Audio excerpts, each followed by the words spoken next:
Good evening, everyone. This is Mellissa Thomas with Florida National News coming to you with the evening news rundown for your Saturday, May 9th, 2020. Thanks for tuning in. Of course, we'd like to jump off with you guys with the COVID-19 numbers for you. We always like to provide that for you from the World Health Organization. So currently, our numbers are at 3.87 million plus confirmed cases, according to the World Health Organization, and 265,000 plus confirmed deaths. In the US, we're looking at over 1.2 million confirmed cases with approaching 70,000 confirmed deaths.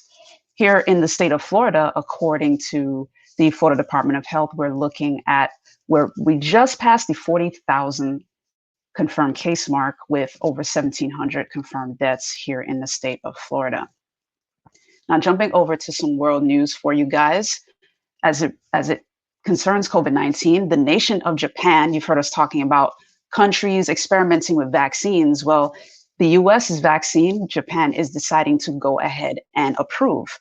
So the previous vaccine that we talked about, the remdesivir, we talked about that a couple of weeks ago.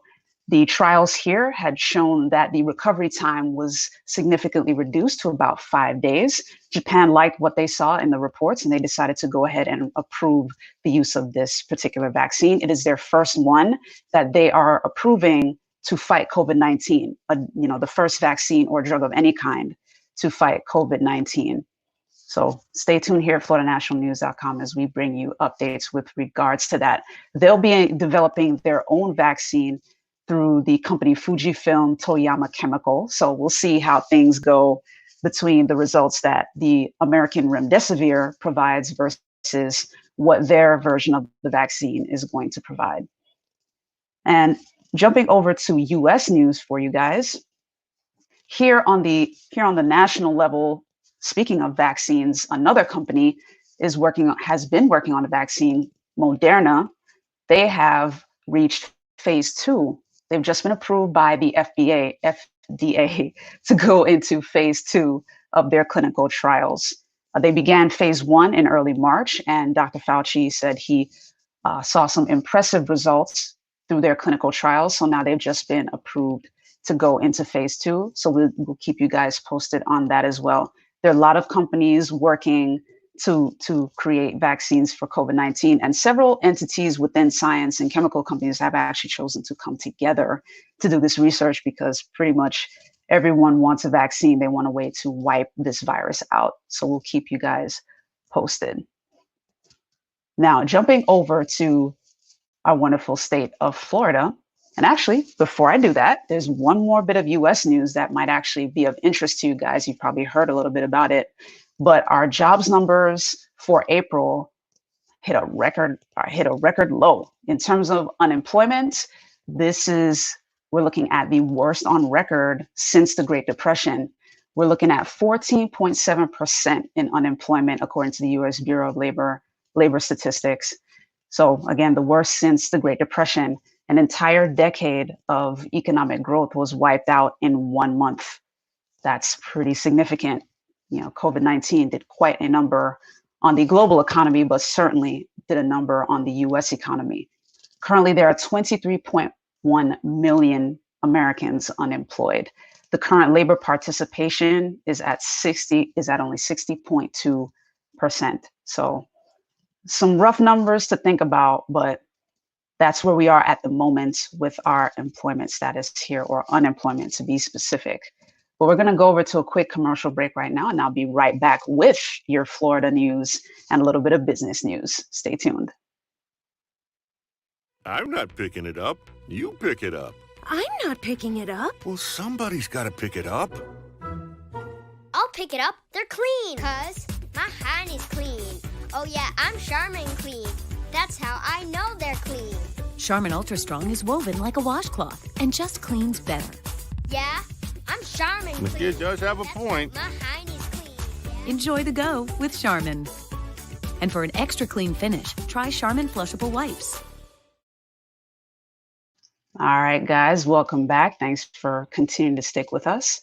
So jumping into our Florida news, we will start with a little bit of presidential updates. Vice President Joe Biden is actually finally starting his campaign, at least virtually, to reach the state of Florida because he understands the important battleground state that it is. He started on Thursday, heading into the weekend. He had 2 events Thursday and did 1 on Friday.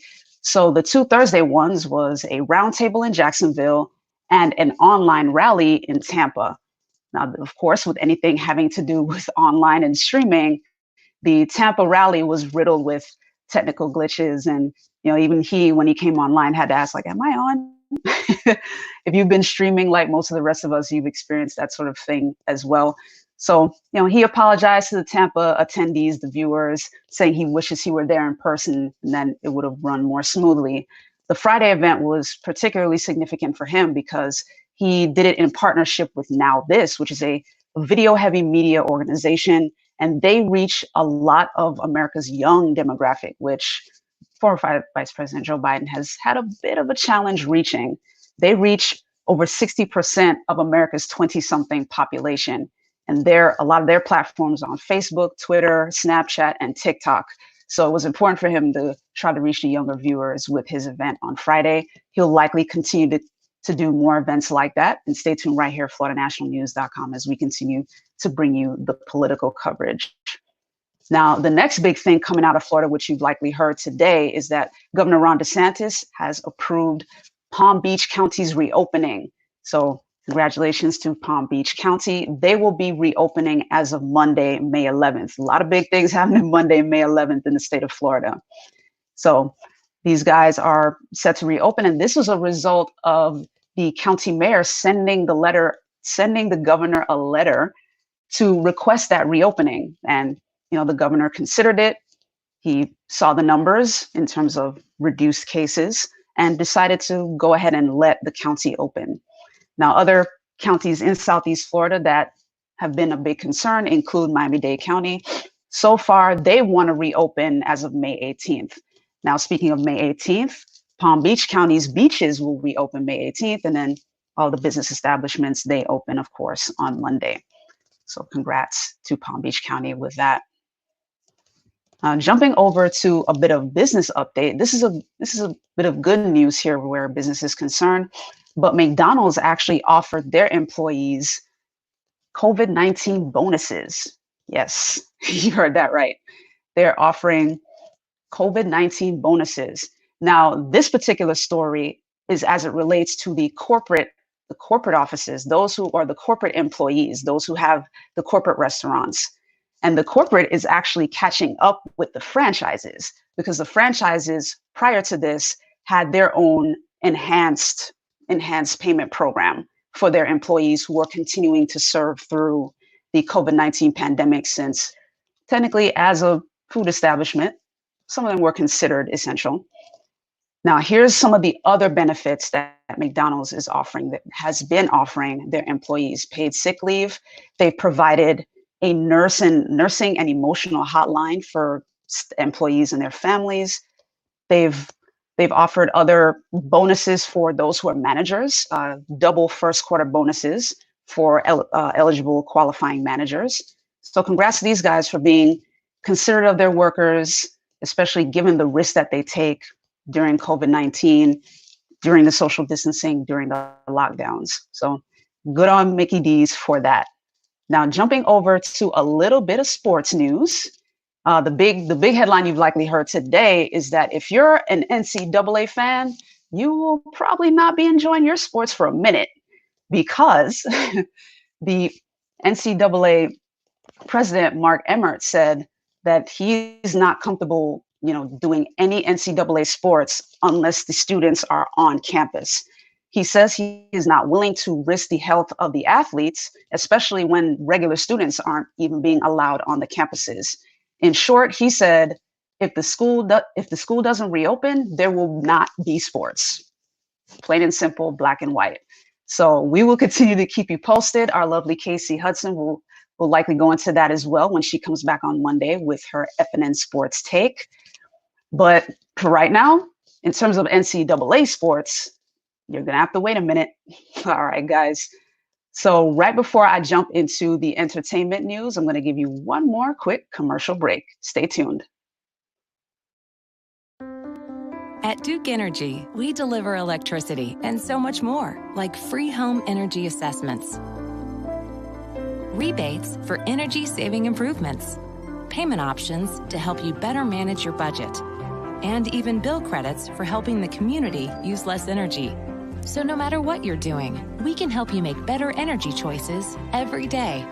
It's just another way we bring power to your life. How much can you save? Welcome back, guys. Thanks for tuning in. Here's the big headline coming out in terms of entertainment. You've likely heard it already today, but rock and roll has lost an icon in Little Richie. He passed away today at the age of 87. A Rolling Stone is reporting that the confirmed cause of death was bone cancer. Of course, Little Richie, he is arguably the father of rock and roll. He said so himself in multiple interviews. Of course, he is known for massive hits like Tutti Frutti, Good Golly Miss Molly, Long Tall Sally, and he has been the inspiration for generations of rockers that have come after him, including the Beatles. Even Elton John is quoted as saying that Little Richie is one of his inspirations, his models. He believes that he's actually more like a Little Richie keyboardist than any other performer out there. And to sum it up, there was one gentleman who made a powerful tweet that said it best. This is from Stevie Van Zandt. He says, R.I.P. Little Richard, the man who invented rock and roll. Elvis popularized it. Chuck Berry was the storyteller. Richard was the archetype. So rest in peace, Little Richie. And our thoughts and prayers are with the family. But that does it here for us at the Evening News Rundown. Thank you guys so much for tuning in as always. And as a quick note, if you haven't already done so, please be sure to like us on Facebook at Florida National News, at FNN News TV, or at FNN News Live. And on YouTube, be sure to subscribe at Florida National News and make sure to click the little bell icon so you never miss a single video from any of us. There is myself with the Evening News Rundown at 5. There is Casey Hudson. She'll be back on Monday with the FNN Sports Take at 8 p.m. Eastern Standard Time. So be sure to tune in to catch her updates with the sports. All right, guys, that does it for us here. Thank you so much for tuning in. I hope you have a great rest of your Saturday. Take care.